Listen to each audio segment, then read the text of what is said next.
Quit Working community. I hope that you guys are all doing wonderful today. I'm so thrilled to be here with you.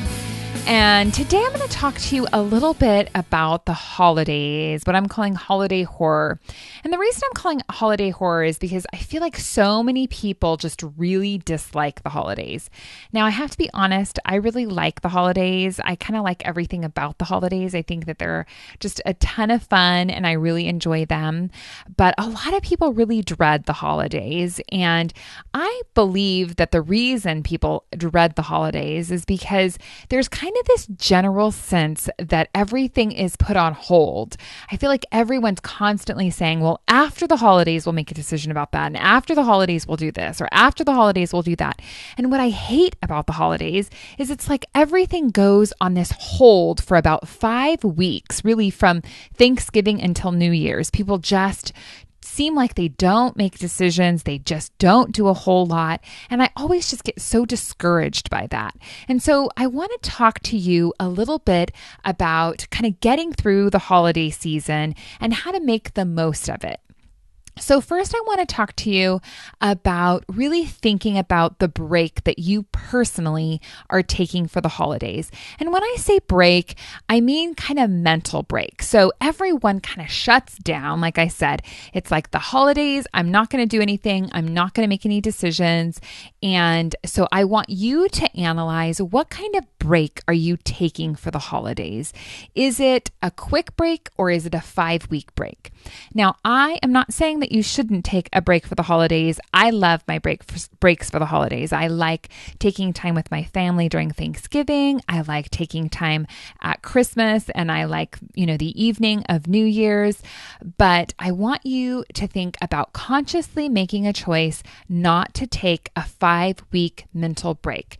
This alone and this in itself will just help you to really capitalize on your time and not take that mental kind of hiatus.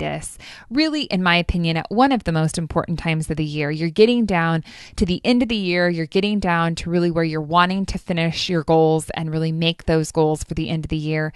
And just at Thanksgiving saying, well, we'll just kind of wait until the New Year's doesn't make a whole lot of sense. So really think about the mental break that you're taking and choose not to take a mental break. When you're on your days off, when you have your days that are you've set aside to be with your family, be present with your family. But when you're at work, be present at work, be present either in your job or in your business. Next, I want you to really think about limiting the number of activities that you participate in. There are so many things that happen during the holiday season. My family goes to Christmas parades and we go to parties and church services, and it seems like there's a gazillion open houses. You could literally fill up 5 to 6 nights a week with different activities. And so my encouragement to you is to really think about maybe selecting 1 or 2, maybe 3 at most activities that you're going to participate in every week, and just limit the number of activities that you have. When you're overwhelmed with activities, you're overwhelmed with life, and it just spills into every corner of what's happening. And so I really want to encourage you to think about limiting the number of activities that you have going on. And I don't think that there's anything wrong with saying no to an invitation that you receive. People realize that there's a lot happening and they're not offended if you can't make every single party or open house that is taking place during the holidays.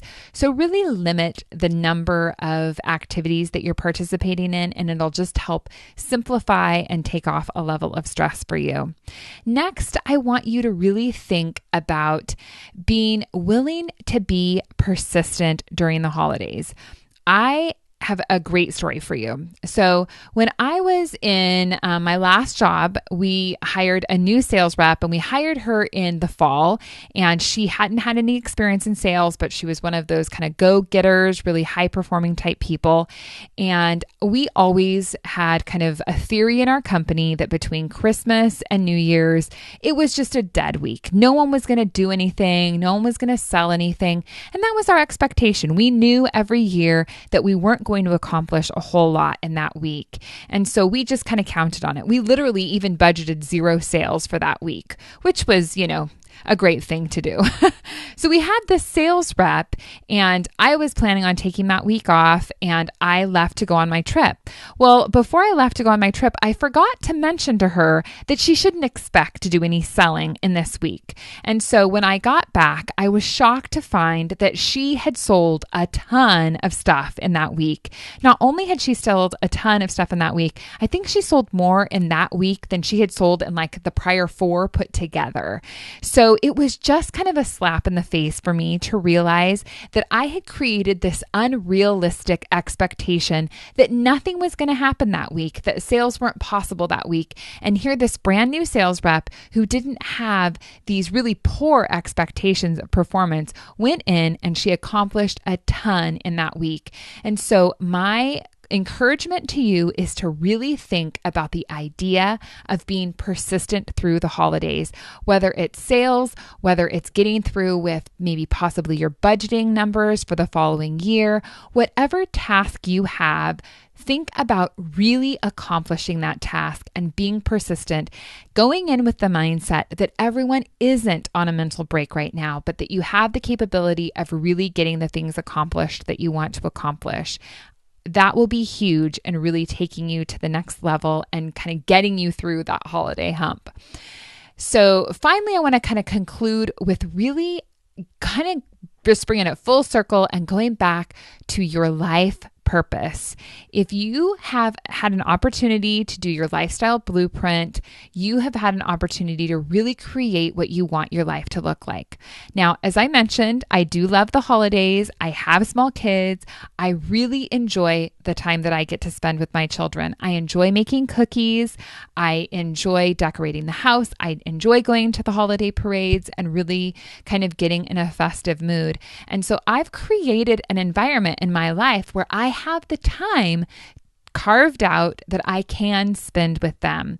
It's all about your lifestyle architecture. So if you really enjoy the holidays and you wish that you had more time to spend with your family, to spend with your children, when you are able to quit your job and you're able to create your own business, along with that comes your ability to make choices and your ability to really allocate your time how you want it allocated. If you want to spend that time and have an extra week with your children or have an extra week, taking a trip with your family, you have that capability when you get really clear on your lifestyle blueprint. So I want to encourage you that if you haven't thought about that, if you haven't really given any deep consideration to how you want your life to look, to really delve into that, because the holidays can be super stressful. And part of the reason that they're super stressful is because you're just doing a ton of stuff. And let me tell you, if you get rid of your job, you have a lot less to do. Now, when you're running a business, of course, you have a ton to do as well. But having a job where you have to report to that 8 to 5, Monday through Friday, takes up a lot of time. And it is wonderful to be able to take a week and just spend with your kids and spend really enjoying the holidays and not feeling that frenziedness of having to, have all of your time eaten up. So think about your lifestyle architecture. I just want to leave you with the thought that the holidays don't have to be a disaster. You can go in there, you can be present in your activities. You can really do away with the idea that you need to take a mental break during the holidays and get accomplished what you want to get accomplished, get clear on your life purpose and your values, and have a great season. We'll talk to you real soon.